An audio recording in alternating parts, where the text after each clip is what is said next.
নদীর এই কঙ্কালসার চিত্র দেখে কোনোভাবেই বোঝার উপায় নেই এটি একসময়ের প্রমত্তা তিস্তা। শুষ্ক মৌসুমের আগেই পানি শুকিয়ে জেগে উঠেছে ছোট বড় অসংখ্য চর।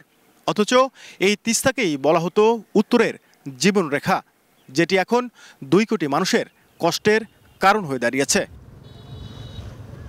পরিচর্যার অভাবে তিস্তা শুধু নাব্যই হারায়নি, তলদেশ ভরাট হয়ে হারিয়েছে পানি ধারণের সক্ষমতাও। শুষ্ক মৌসুমে তিস্তার পানি প্রবাহ 5000 কিউসেক থাকার কথা থাকলেও ভারতের একতরফা পানি প্রত্যাহারে তা নেমেছে 400 কিউসেকে। শুধু পানির অভাবে প্রতি বছর 10,000 কোটি টাকার ফসল উৎপাদন ব্যাহত হচ্ছে তিস্তা অববাহিকায়।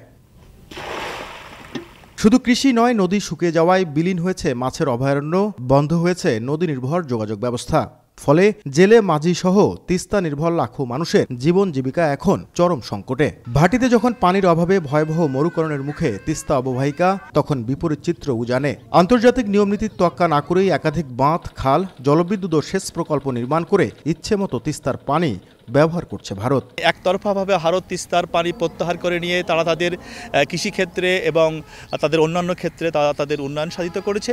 গবেষকদের মতে উত্তরের 5 জেলার 2 কোটি মানুষের জীবনমান রক্ষায় একমাত্র সমাধান তিস্তা মহাপরিকল্পনা বাস্তবায়ন। এই যে তিস্তা পরিকল্পনা, এটা সবার আগে অধিকার দিয়ে এটার দ্রুত বাস্তবায়ন করা হোক। তিস্তাকে সুরক্ষা করা না গেলে শুধু জীবন জীবিকায় নয়, জলবায়ু পরিবর্তনের বিরূপ প্রতিক্রিয়ায় বিপর্যস্ত হয়ে পড়বে নদী বিস্তৃত 2000 বর্গ কিলোমিটার জনপদের মানুষ।